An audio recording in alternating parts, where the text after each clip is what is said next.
Stanberry Colin Dougherty. We're here in our garage where we make the magic happen. Our guys, our team, our amazing team at Sport Classics, they're working on my 924 GTR. It's a 1981. This car was built by Holbert Racing in 1982. It was campaigned by Paul Miller in 1983 to 1985 in SCCA. The car was a national championship winning car. And this is part of our road to Laguna Seca and the Monterey Historics. So I'm privileged to be the caretaker of this 924 GTR, very special car. This car was restored, had pretty much a nut and bolt restoration done in 2012. It passed through a couple of folks' hands. And Tom Ross, right? Tom Ross, that's right. Yeah. Tom Ross had the car. He went through it's got a turbocharged 2.25 liter Audi inline-four cylinder engine. It's really a cool engine. We'll take a look at it in the back in a minute. It's got separate cooling circuits for the cylinder head and then the engine block. That's right. Which makes it different than the 924 turbos that Porsche produced during this same time. Very cool. The Kugelfischer mechanical fuel injection. It's got the Hewland gearbox, the GGB. Right. Hewland transaxle with the limited slip differential. It's back to the correct livery. It ran in 1985 under the Herman Miller livery. Paul Miller is the driver. Number 36. Number 36. You can't tell much about the car today because we got it all down to the bare tub practically to getting it ready for Laguna for the Rolex Reunion coming up in August. Yeah, we had this car out at Brian Redmond's Targa 66 was the last time I had this car on track. And we were just kind of, trying it out, see what needed to be done to the car in preparation for the Monterey Historics. And the car really just did phenomenal. But even with that, a part of what makes these cars protecting the value and the reliability of the car, what we do and pride ourselves on is making the car as close as it was raced, even better, more safe than it was even back in the day, because these are incredibly valuable cars.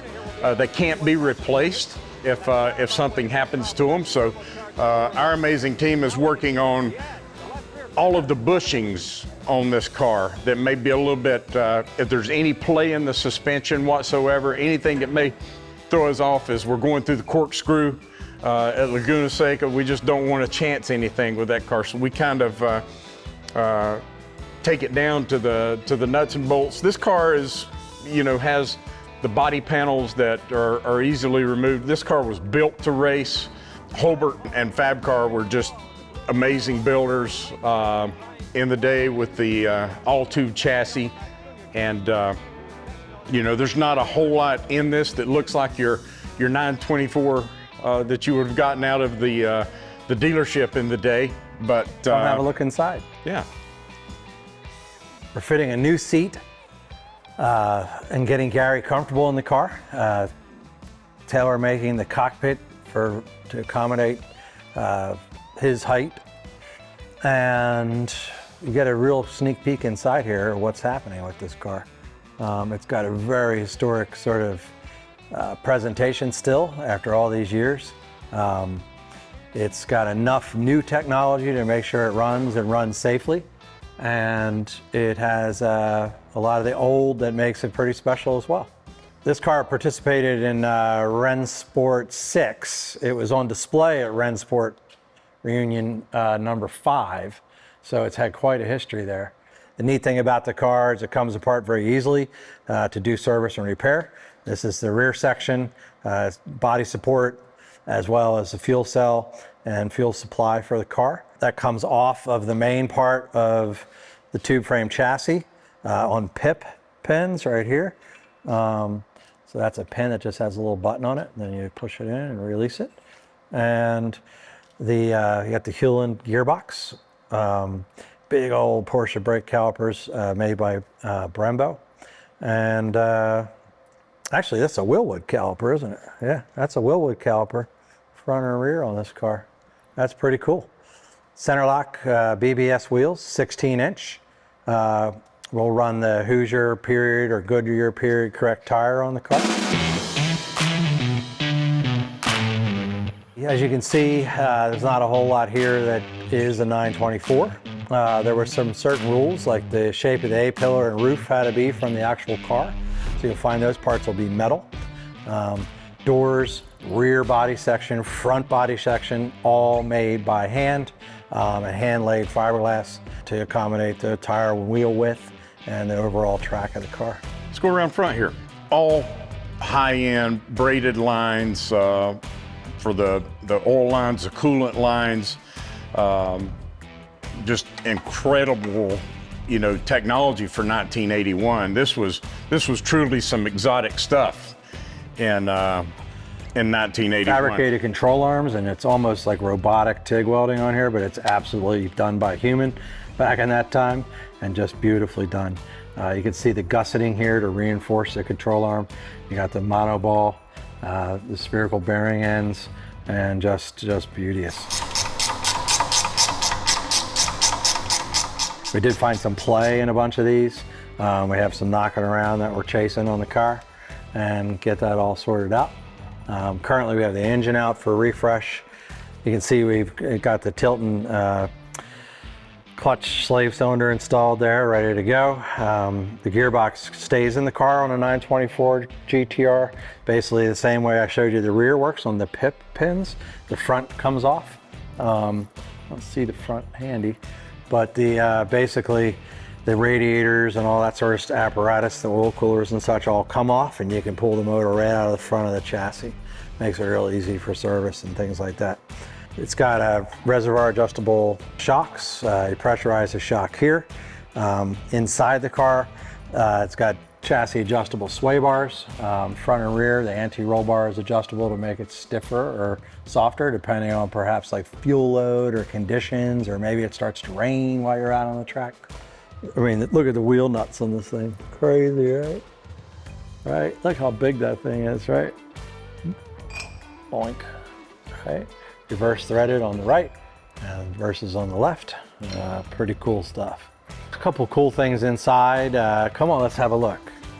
This here is the master kill switch for the car. Of course, we have the radio, battery on a trick bracket, lightweight, fire system. You got the adjustable boost controller right here. It's like dial for dollars there. Adjustable sway bar position control lever right there. Softer or harder depending where you pull back or forward on that. Gear lever connects the Hewland. Guys that know 944s, you'll kind of know right away. It's kind of like a flip-flop where the shift lever is and the torque tube. You can see, let's see, we got another kill switch up here. Hour meter on this side. Tach recall. This is the dial for dollars, reset. So if the driver has an error, we keep this on this side so we can check the RPMs if we have some sort of failure. Keep it out of driver's reach. One of the interesting things is it's all about taking as much weight and resistance out of the interaction between the engine and the drivetrain. We want that horsepower to make it to the wheels.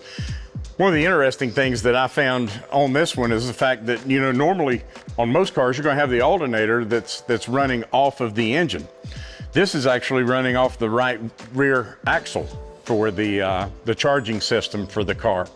So there's nothing coming off the engine. Also, not a lot of time idling on the grid with that, is there? There is not a lot of time. If you're not moving, it's sucking that power down. So by the time you have your GPX and your V-Box running and your drive-in cooling system, you're about out of juice by the time you get moving, huh? Yeah, that's right. So we'll have to keep the wheels moving without a doubt. All right, cool. Let's go back and take a look at the engine that we've got. Well, here's some more body work and front end pieces off of the GTR. This is actually our spare front body work that is with the car, but this is the front end, everything that bolts on and holds the radiators and the cooling system and everything. Made for easy access at a race weekend. The guys in Canton, Connecticut, Ken Broussard, he helped us get this fabricated and made up.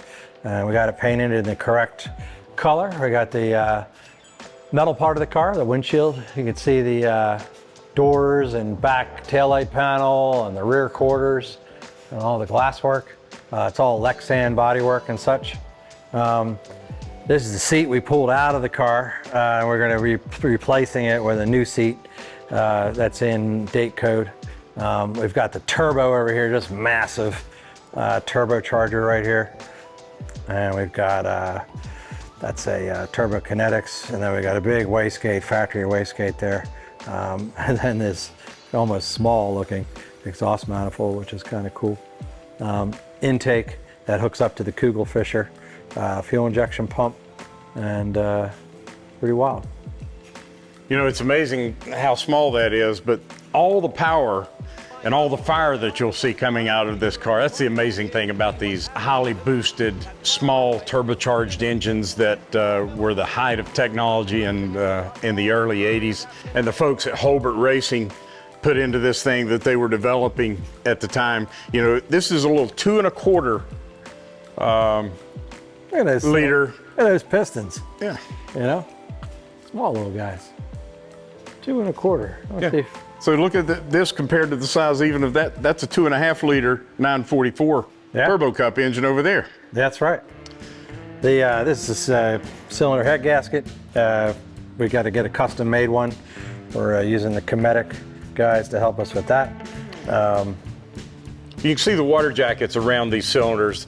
You know, this turbocharged engine created so much heat, you know, between what the oil was doing and what the water is doing in the car. But you can see how these water jackets here, this head gasket actually will close this off. The car's got 2 water pumps on it, one pumping the cooling around the head, one pumping the cooling around the block.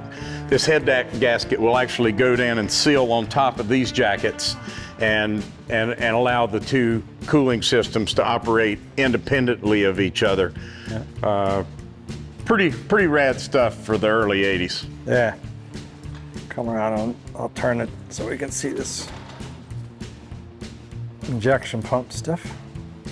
We got the oil pump down here. It's an external engine oil pump with the Kugelfischer fuel injection pump here.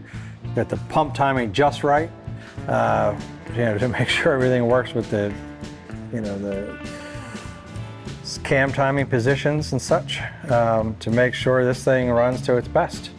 And we'll run it on the chassis dyno when we get it all together and get everything fine-tuned. This was a quick sort of rebuild. We just tore it apart just to see what was there. Ended up not needing a lot of work. The pistons and rods and the rings were all just cleaned and reused. It had been done just less than 20 hours ago. Yeah. So really no need to go further in that. We did discover a few things that we've corrected, and we'll get this thing back to Laguna Seca ready. I can't wait. Yeah, it's going to be a great time. It's going to be a great time. How many of you are going to be out there at Laguna Seca this year? Let us know in the comments.